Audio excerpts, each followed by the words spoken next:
Hello नमस्कार दोस्तों, मैं वागीश आप सबका स्वागत करता हूं आपके अपने YouTube चैनल बाबा बायो वाला में। तो दोस्तों, कल हम लोग पढ़ रहे थे मानव स्वास्थ्य एवं रोग। तो पार्ट 1 में हम लोगों ने दोस्तों पढ़ा था असंक्रमण रोग। ठीक दोस्तों, असंक्रमण रोग के बाद अब हम लोग पढ़ेंगे मानव में सामान्य रोग के बारे में।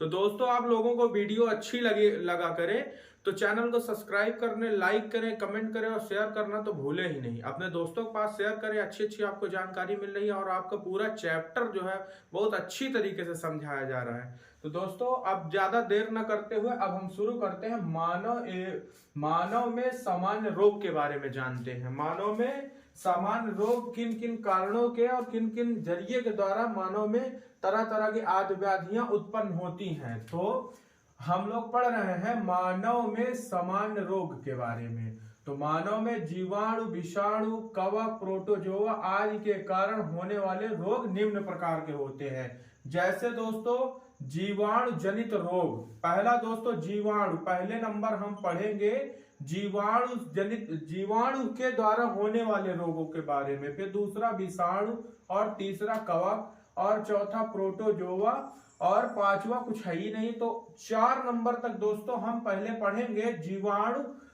जीवाणु जनित रोग के बारे में। तो जीवाणु जनित रोग कितने प्रकार के होते हैं? तो जो जीवाणुओं से उत्पन्न हुए रोग हैं उसको जीवाणु रोग कहते हैं। जैसे जीवाणु जनित रोग मानव में निम्न प्रकार के होते हैं।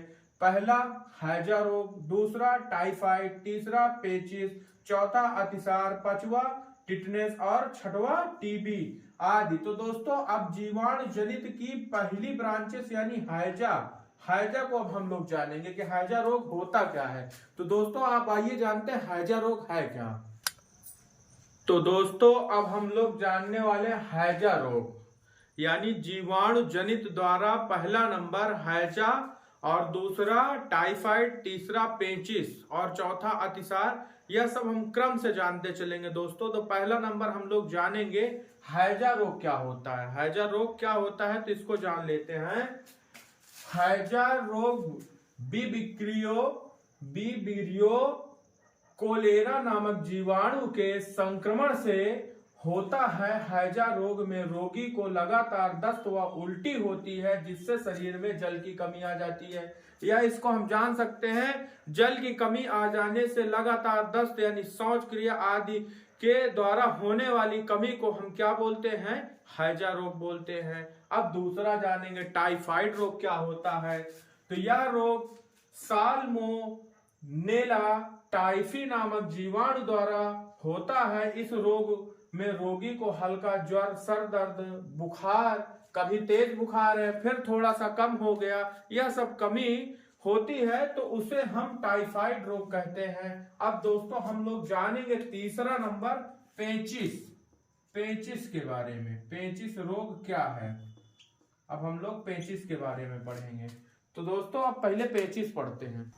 तो दोस्तों, अब हम लोग जानने वाले हैं पेचिस रोग के बारे में। पेचिस रोग क्या होता है तो जानते हैं। पेचिस रोग, यह रोग मानव की आंत में पाए जाने वाले एंत अमीबा हिस्टोलिटिफा नामक प्रोटोजोवन परजीवी से होता है। जैसे दोस्तों, उदर गुहा में अधिक कष्ट रहना, पेट में ऐंठन टाइप की क्रिया न होने के कारण हम उस क्रिया को हम क्या बोलते हैं? पेचिस कहते हैं। और अतिसार भी उसी तरह होता है, पेचिस की ही रूप में अतिसार भी उत्सर्जित होता है, उसे हम अतिसार कहते हैं। दोस्तों, पेचिस रोग तो आप लोगों को समझ में आ ही गया हो तो चैनल को सब्सक्राइब कर लें। पेचिस रोग क्या होता है? यह रोग मानव की आंत में होता है। जैसे हम दस्त के लिए गए और पेट में ऐंठन है, मल का स्राव नहीं हो रहा है, तो उस क्रिया को हम क्या बोलेंगे दोस्तों? पेचिस बोलेंगे। और अतिसार भी उसी रूप में, पेचिस का हूबहू तो नहीं कह सकते पर थोड़ा बहुत अंतर है पेचिस और अतिसार में। उसी क्रिया में ही होने वाली क्रिया को हम अतिसार कहते हैं। पेचिस की तरह ही होने वाली क्रिया को हम अतिसार कहते हैं। अब टीबी या क्षय रोग तपेदिया को अब हम जानेंगे। टीबी क्या होता है? जब शरीर में जैसे शरीर में अधिक तपन रहती है और श्वास से जीवाणु बाहर आ रहा है, तो उस क्रिया को हम टीबी कहते हैं। तो इसकी भी हेडिंग जान लेते हैं, इसकी भी परिभाषा हम लोग जान लेते हैं कि इसकी क्या परिभाषा होती है, और उसके बाद आगे बढ़ते हैं दोस्तों।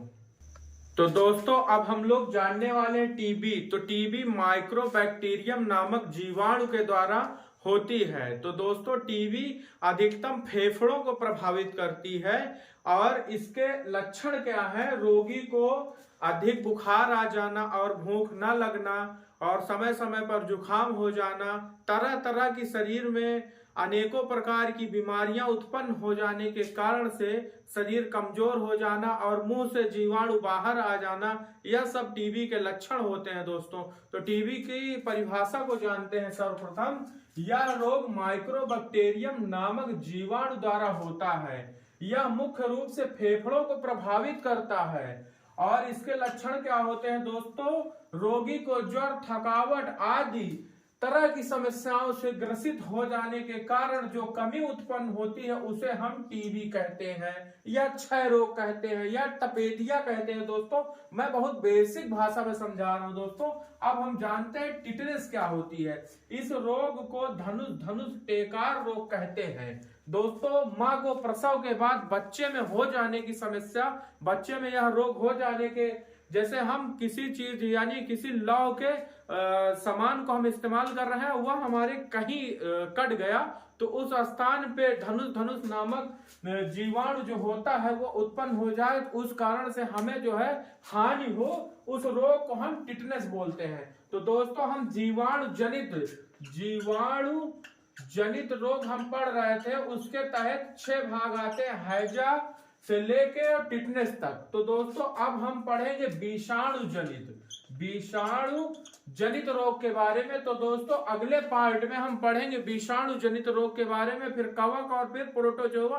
अलग अलग पार्ट में हम पूरा वीडियो के माध्यम से पूरा चैप्टर क्लोज करेंगे। तो दोस्तों आप लोगों को वीडियो अच्छी लगी हो तो चैनल को सब्सक्राइब करें, लाइक करें, कमेंट करें और शेयर करना तो दोस्तों के पास भूले ही नहीं। तो धन्यवाद दोस्तों।